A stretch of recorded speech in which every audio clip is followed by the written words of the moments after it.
I have been on vacation for the last almost 10 days, and it looks like we have the new Toyotaro interview finally translated. I saw this back on the 6th, but all of it was not translated fully, so I got the full interview here.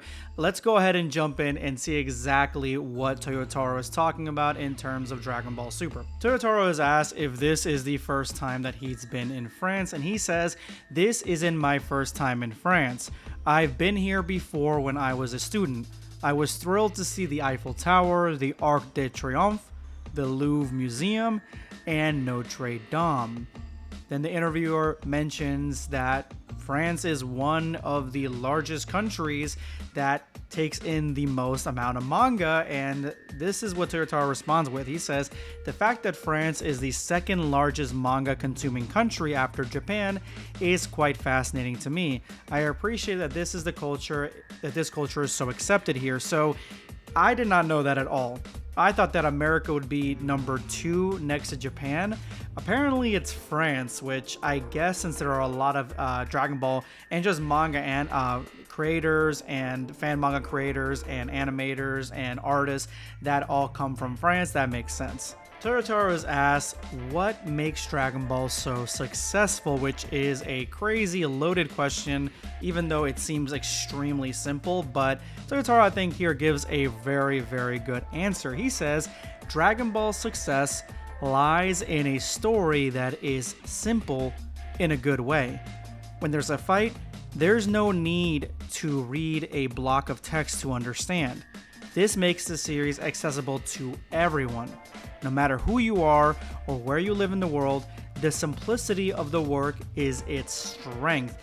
And I fully agree. This is why Dragon Ball is a universal type of manga and anime to me, because almost anybody can get behind its themes of self-determination, resilience, training, wanting to be better than you were before, and at the exact same time, I mean, if this is the king of shonen and the shonen anime, the shonen manga, to me, the fighting aspect of it is kind of what really draws in a lot of people and really is the birthplace for a lot of other fighting anime / manga. Now, this is the question that I've been waiting for. How did he get introduced to Dragon Ball? And he responds with, "When I was young, my first encounter with Dragon Ball was through animation. I hadn't yet read the manga, but I loved it. And then I bought the V-Jump magazine, which was pre-publishing Dragon Ball. There was a fight between Vegeta and Goku, and I was completely hooked. I wanted to draw Dragon Ball. At the time, there were card games in which I drew the main characters. I went to see the Japanese publisher Shueisha. I started showing them my work, and one thing led to another, and I was in contact with Akira Toriyama, the creator of Dragon Ball, and I started working with him on the manga Dragon Ball Super in 2015. So this is actually really crazy to even just wrap your head around, because there are a lot of, like Young Gigi and a whole bunch of others, there are a lot of artists that do fan manga stuff. Toyotaro started being a fan of Dragon Ball, started with the fan manga aspect of the fandom and Dragon Ball in general, and he actually went out of his way. He's the one that took the steps necessary to be where he is right now, because he's the one that went to Shueisha. Other manga artists, I don't know if they did or not, but right now he's the one in this position, so he's the one that was the most, either the fastest, the most successful with, the artwork was had the most connection to Akira Toriyama. Whatever the case was, this is what happens when you put your best foot forward. You actively try to be part of the world that you're encompassing in, the world that you're really interested in. And so to me, just being in the right place, right time, honestly is extremely helpful in situations like that. It's not just about the talent. Everyone is talented in something. It's also about whether you have the drive to go further beyond than just making the art.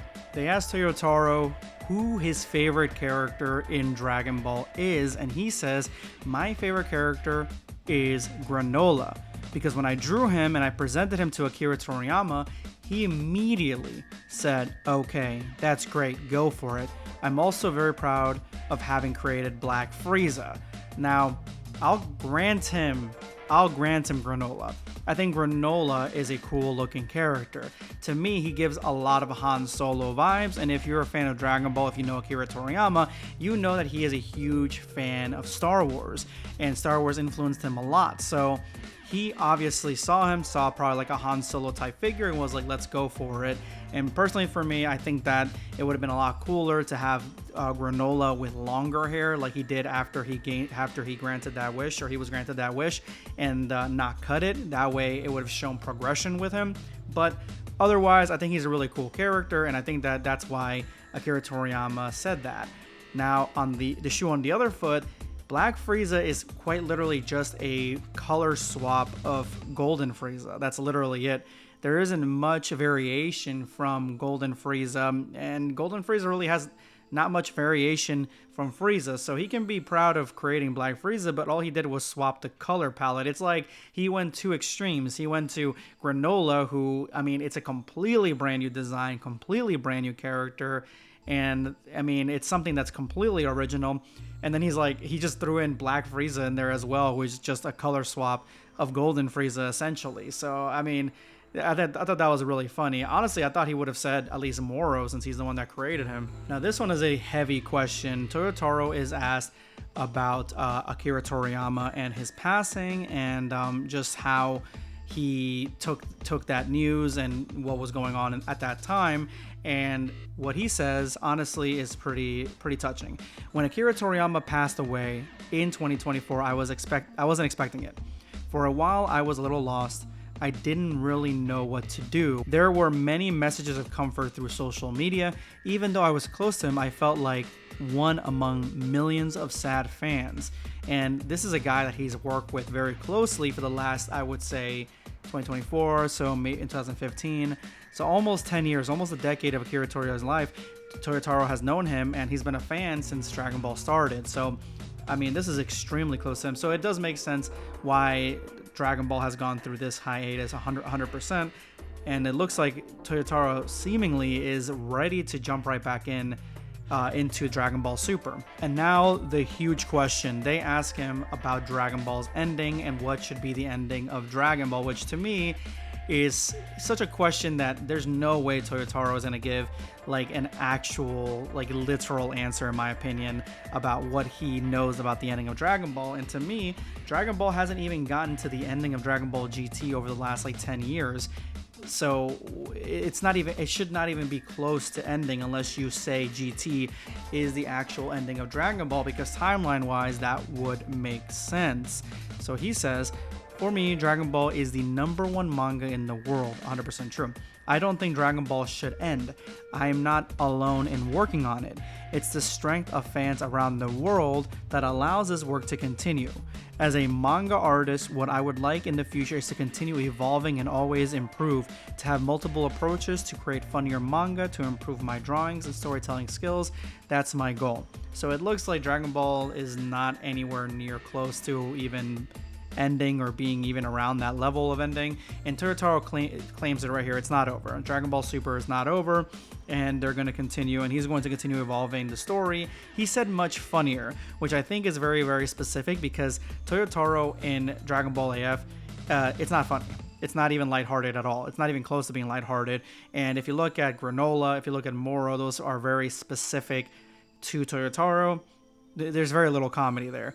You get comedy in Superhero, you get comedy in the Tournament of Power, and even before that. So I think that he is trying to incorporate some more of Akira Toriyama, how he finds things, how he makes things funny, how he shows things are funny. I think that's what he's trying to do. I think that's his ultimate goal, is to have that be something that he can strive for and make comedic changes and just lighthearted changes in his manga style, especially if he's the one continuing the story. But that's basically it. That's the interview right here. I'm backlogged on a few videos, so I'm gonna go ahead and make more videos on different things that came out during these panels and some new information that we got about Dragon Ball Super. Let me know what you guys think in the comments.